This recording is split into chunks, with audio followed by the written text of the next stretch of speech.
तो हम थे अपकाय पे। अपकाय कंप्लीटली एक इंद्रिय के जैसा ही है, सिर्फ उसका दंडक चेंज होता है। दंडक 13वां। तेजस काय। तेजस काय भी एक इंद्रिय है, लेकिन इसका बोल थोड़ा सा डिफरेंट होगा। इसलिए डिफरेंट होगा कि हमने जब लेशिया के बारे में बात की थी कि प्रथम 4 लेशिया एक इंद्रिय में होती है, इसमें तो एक ही है। इसमें प्रथम 3 लेशिया ले गई। प्रथम हाँ। 3 लेशिया इसमें ले गई क्योंकि वो जो देवता एक इंद्रिय में आते हैं, वो पृथ्वी अप और वनस्पति में ही आते हैं। तेजस और वायु काय में देवताओं का जन्म नहीं होता। तो उस अपेक्षा से अपर्याप्त स्थिति में भी इनके 3 ही लेशिया होती है, प्रथम 3। इसलिए तेजस काय के बोल में वो एक इंद्रिय जैसा ही है, लेकिन लेशिया अलग आ जाएगी। लेशिया प्रथम 3 आएगी, प्रथम 4 नहीं। और दंडक इसका बदल जाएगा, 14वां दंडक। सेम वायु काय का तेजस काय के जैसा का जैसा बोल है, दंडक सिर्फ बदल जाएगा। फिर वनस्पति काय, फिर प्रथम 4 लेशिया आ जाएगी, क्योंकि देवता वनस्पति काय में भी आ सकते हैं। तो प्रथम 4 लेशिया उसमें हो जाएगी। बाकी सारा बोल एक इंद्रिय की जैसे है, दंडक 16वां। तो ये पांचों जो काय के बोल है स्थावर काय के, इसमें सिर्फ तेजस काय वायु काय में लेशिया का फर्क आता है, और दंडक अलग अलग इनके होते हैं। बाकी ये पूरा बोल एक इंद्रिय के जैसा ही चलता है। नेक्स्ट है त्रस्काय। त्रस्काय यानी द्वि इंद्रिय से लेके पंचेंद्रिय तक के सारे जीव। तो प्रथम 4 को छोड़ दीजिए, जीव के भेद अंतिम 10, क्योंकि वो पहला वाला जो है वो एक इंद्रिय का है, और त्रस में एक इंद्रिय नहीं आएंगे। अब अंतिम 10 है, और गुणस्थान भी पूरे के पूरे आएंगे, 14 के 14। अब कोई कहे कि हमने स इंद्रिय में प्रथम 12 गुणस्थान लिए थे, पंचेंद्रिय में भी प्रथम 12 गुणस्थान लिए, पर त्रस काय में हम प्रथम 14 गुणस्थान ले रहे हैं। तो वहां हम इंद्रिय स्पेसिफिक बात कर रहे थे। केवलियों को इंद्रियों की अपेक्षा नहीं होती, लेकिन काया तो रहती है। काया तो उनकी कहीं नहीं जाती। तो शरीर रहता है, काय रहती है, इसलिए हमने पूरे 14 गुणस्थान लिए। जब 14 गुणस्थान लिए, तो योग सारे होंगे, और योग भी सारे होंगे, उपयोग भी सारे होंगे, लेशिया भी सारी होगी, ये सारे के सारे। सिर्फ दंडक 5 स्थावर छूट कोई, क्योंकि यहाँ पर हमने त्रस काय लिया, तो स्थावर काय की जीव उसमें इंक्लूडेड नहीं होंगे। नेक्स्ट है अकाय। अकाया या अकाय, यानी काया नहीं है। तो ये कौन होंगे? ये सिद्ध होंगे। वहां पर कोई काया नहीं है, बॉडी नहीं है, आत्मा का शुद्ध स्वरूप है, इसलिए सिद्धवत लिखा है। यानी जो सिद्धों का बोल हमने पढ़ा था, वही बोल अकाया का हो जाता है। तो सिद्ध का एक आप एक टेबल बना सकते हैं सिमिलर बोल का, तो सिद्ध के नीचे आप अकाया लिख सकते हैं। तो सिद्ध के जैसा ही अकाया का बोल है। अच्छा, यहाँ तक हमने पढ़ा। अगर आप लोगों को कोई जिज्ञासा या डाउट हो तो पूछ लीजिए, और नहीं हो तो हम आगे बढ़ेंगे। तो मैं जिज्ञासाएं ले सकती हूँ। अगर किसी को जिज्ञासा है तो हैंड रेज कर दो, कुछ पूछना है तो। नहीं तो हम आगे बढ़ेंगे। सबकी समझ में आ रहा है? आ रहा है। ठीक है।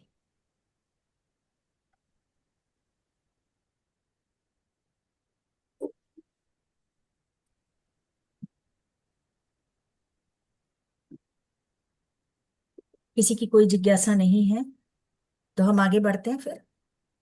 एक मिनट मैम, है ना, ये स्टार्टिंग जो पढ़ा था ना, हम्म। मीन्स अंक लिख रखे हैं तो 2 1 लिख रखा है, उसका मतलब क्या होएगा? स्टार्टिंग मतलब आप मैं समझी नहीं। हालांकि में 2 अच्छा, लिख रखा है उस। अच्छा, अच्छा। एक्चुअली क्या है, पहला समस्त जीवों का था। अब जो दूसरा है ना, वो दो, वो अंक से इतना फर्क नहीं पड़ता है, फिर भी वो मतलब गतियों पे बेस्ड है। तो वो एक कैटेगरी होगी, सेकंड कैटेगरी। अब हो रहा है क्या करता सब कैटेगरी हो गया, फर्स्ट सेकंड थर्ड। फिर आप देखोगे तीन, तीन आया, तो ये एक इंद्रियों के ऊपर ही कैटेगरी हो गई, तो इसलिए थर्ड कैटेगरी हो गई। इस हिसाब से ये अलग अलग जो भेद किए गए हैं जीवों के, उसकी अपेक्षा से ये बातें लिखी, ये अंक लिखे गए हैं। तो हमको भी ऐसे लिखना पड़ेगा, दो एक मतलब नहीं ऐसे? नहीं, अंक नहीं पूछते हैं आपको, इतना लंबा जनरली नहीं पूछते हैं, और अगर पूछेंगे भी तो बोल वो बता देंगे कि आप वायु काय का लिखिए, तो आपको अंक नहीं लिखना पड़ेगा। वायु काय से आगे आप उसका जीव के भेद, गुणस्थान, ये सब लिखिए, अंक नहीं। क्योंकि बहुत है। जगह 4 लिखा है, बहुत जगह 5 लिखा है, तो इसमें तो। और किसी को कुछ पूछना है?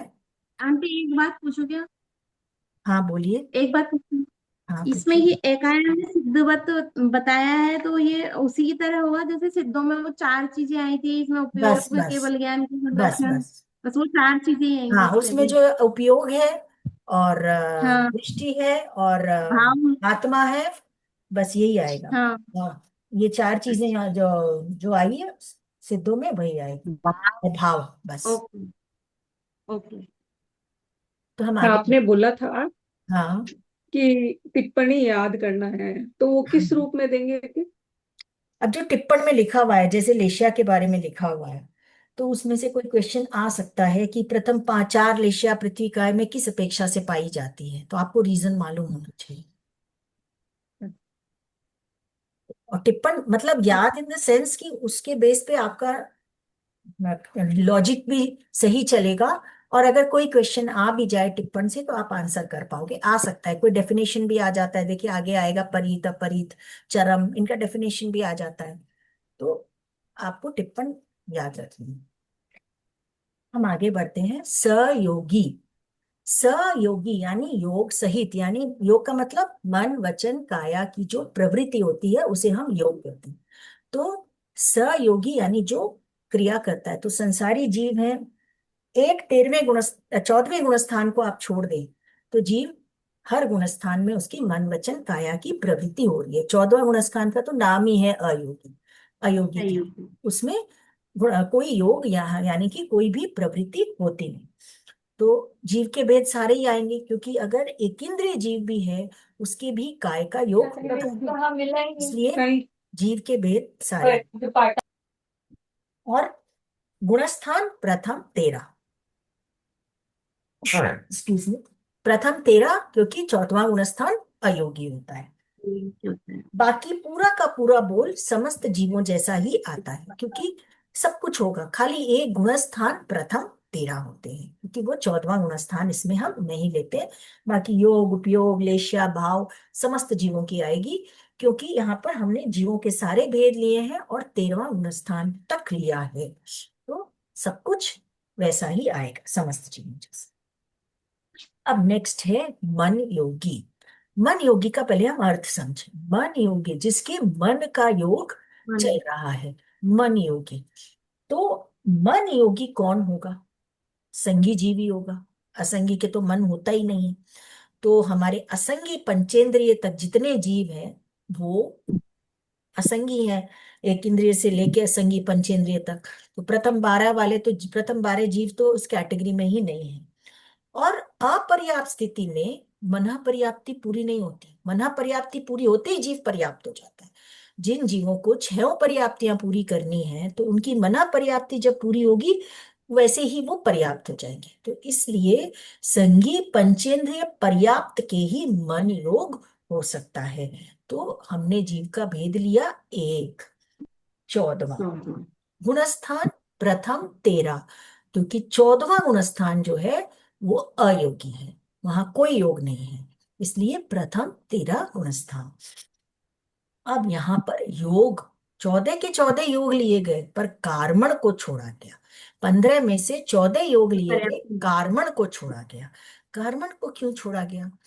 तो हमको एक चीज हमेशा ध्यान रखनी है कि कार्मण का योग सिर्फ अनाहारक स्थिति में होता है, और अनाहारक स्थिति सिर्फ 2 जगह होती है।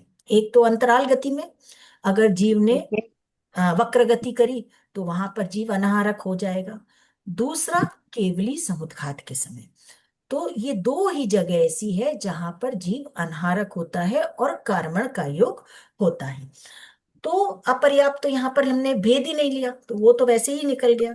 अब प्रथम हमने 13 गुणस्थान लिए हैं, तो केवली समुद्घात है, हो सकता है 13वां गुणस्थान है, लेकिन वहां पर अनाहरक स्थिति जब आएगी उस समय सिर्फ कार्बन का योग होगा।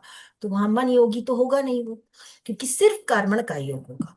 तो इसलिए जब वो मन योगी है तब वो अनाहरक नहीं है, और उसके कार्बन का योग को हम छोड़ देंगे, उसके कार्बन का योग नहीं होगा। या हम ऐसे समझ लें, कार्बन का योग जब होता है तब और कोई योग नहीं होता है। तो यहाँ पर हम स्पेसिफिकली बोल रहे हैं कि मन योगी, तो इसलिए कार्बन का योग नहीं होगा। अब उपयोग, प्रथम 13 गुणस्थान लिए हैं तो सारे ही उपयोग आ जाएंगे, केवल ज्ञान, केवल दर्शन, सब कुछ आ जाएगा।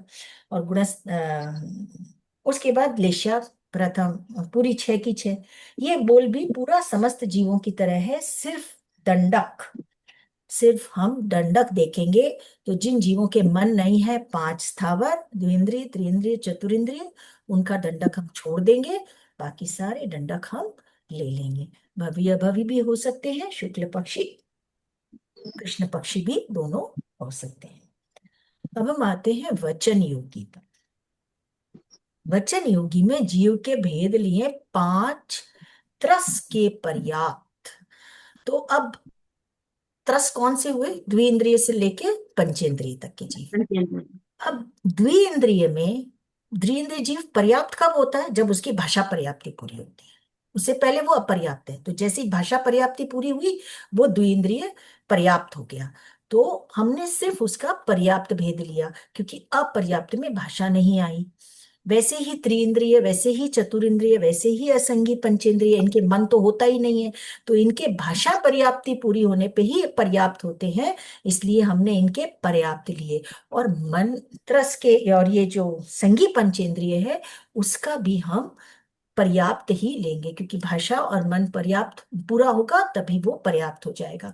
तो इसलिए इनका हमें 5 त्रस के पर्याप्त जीवों के भेद हम लेते हैं। यानी कौन से हुए? 6, 8, 10, 12, 14। 6, 8, 10, 12, 14। आप जीव का भेद का टेबल देखोगे ना, उसमें से नंबरिंग की हुई है 1, 2, 3, 4, 5। तो 6, 8, 10, 12, 14। फिर गुणस्थान प्रथम 13, क्योंकि 14वां गुणस्थान अयोगी है।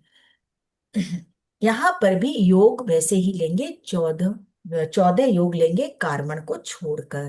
तो कार्बन का योग इसलिए नहीं होगा क्योंकि हमने यहाँ पर्याप्त भी नहीं लिया, और केवली समुद्घात की बात हमने कर ली थी कि जब कार्बन का योग होगा दूसरा कोई योग होगा ही नहीं, और हम सिर्फ वचन योगी की अपेक्षा से बात कर रहे हैं, तो कार्बन का योग छूट गया।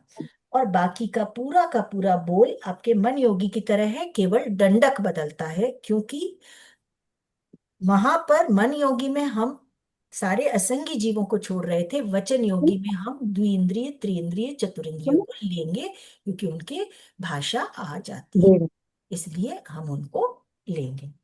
नेक्स्ट है काय योगी, यानी जिसके शरीर की प्रवृत्ति होती है।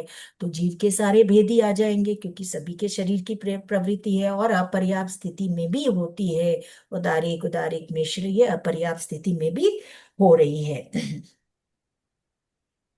गुणस्थान प्रथम 13, वही अयोगी के को छोड़ देंगे। अब जीव के सारे भेद ले लिए, गुणस्थान प्रथम 13 ले लिए, तो ये का योगी का जो बोल है वो सयोगी के जैसा पूरा का पूरा आ जाएगा, बाकी सब कुछ आ जाएगा। इवन 24 दंडक आ जाएंगे, क्योंकि काया तो सबके पास है, एक इंद्रिय जीवों के पास भी है, इसलिए पूरा का पूरा आ जाएगा। 5 मिनट की क्लास हो रही है। अयोगी। अब हम आते हैं अयोगी पर। अयोगी का मतलब 14वां गुणस्थान। 14वें गुणस्थान में कौन पहुंचता है? एक मनुष्य को छोड़ के कोई नहीं पहुंचता। तो संगी पंचेंद्रिय पर्याप्त जीव का भेद 14वां गुणस्थान। 14वां गुणस्थान अयोगी है, तो योग 0, योग होगा ही नहीं वहां। उपयोग में केवल ज्ञान, केवल दर्शन। लेश, जहाँ योग नहीं है वहां लेशा संभव नहीं है, तो वो भी 0। भाव, आप लोग बीच बीच में अनम्यूट नहीं हो, प्लीज सब म्यूट रहे, नहीं तो बीच में आवाज आती है ना, दूसरों को डिस्टर्ब होता है।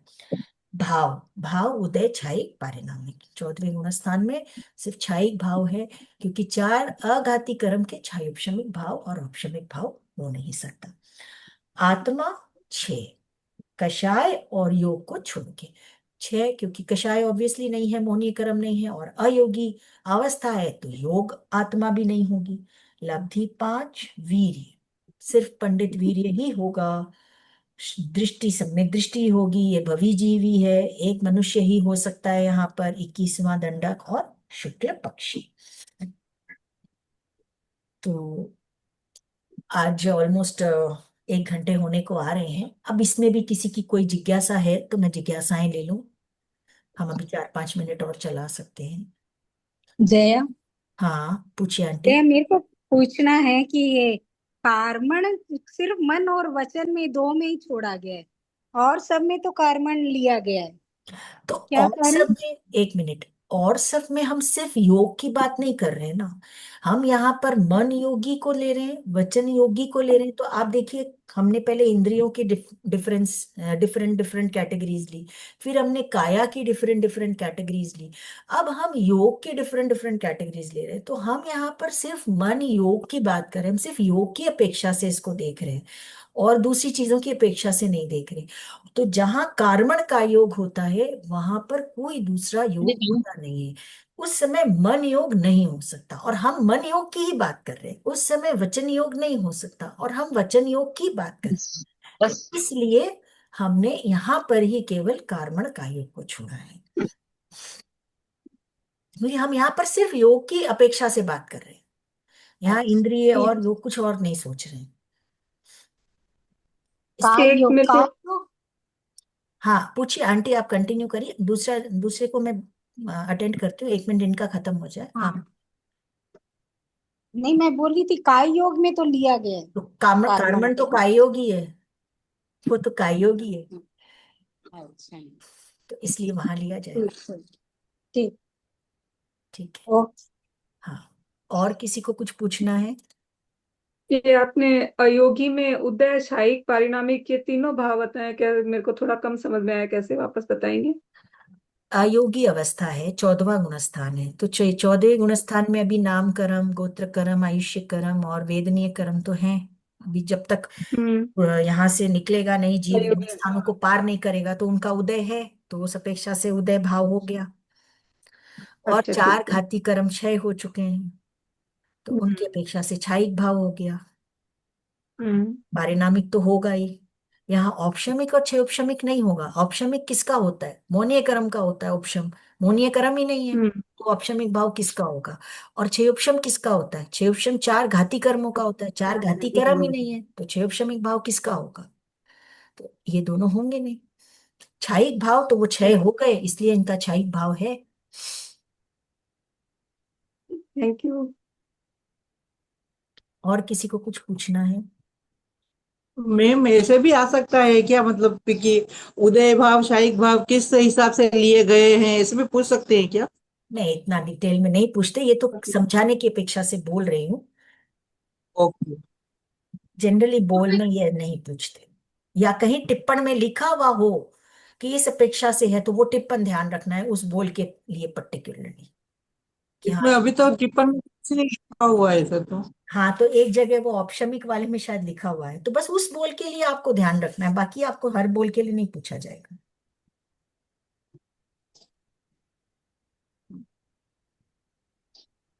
और किसी को कुछ पूछना है? इसको इजी वे में कैसे याद करना, थोड़ा वो बता देंगे तो ठीक रहेगा। देखिए, इजी वे में सबका अपना अपना वे होता है। फिर भी आप लोग जो एबीटीएमएम तत्व ज्ञान 3 वाली जो ग्रुप में हो, उसमें आप डिस्क्रिप्शन बॉक्स में जाइए। डिस्क्रिप्शन बॉक्स में जहाँ पर ऑडियोज वगैरह डाले हुए हैं, वहां पर एक पीडीएफ डाला हुआ है कि उसको इजी वे में कैसे याद करना है, पूरा पीडीएफ है। तो या तो आप उसको देख लें या उसका प्रिंट आउट निकाल लें। इजी वे कैसे किसके लिए होता है वो डिपेंड करता है। कोई चार्ट्स बना के याद करता है अपने हिसाब से कि मुझे ऐसे इजी लगता है। फिर भी उसमें एक तरीका दिया हुआ है, अगर आप लोगों को वो सुविधा लगे तो आप वो देख सकते हैं।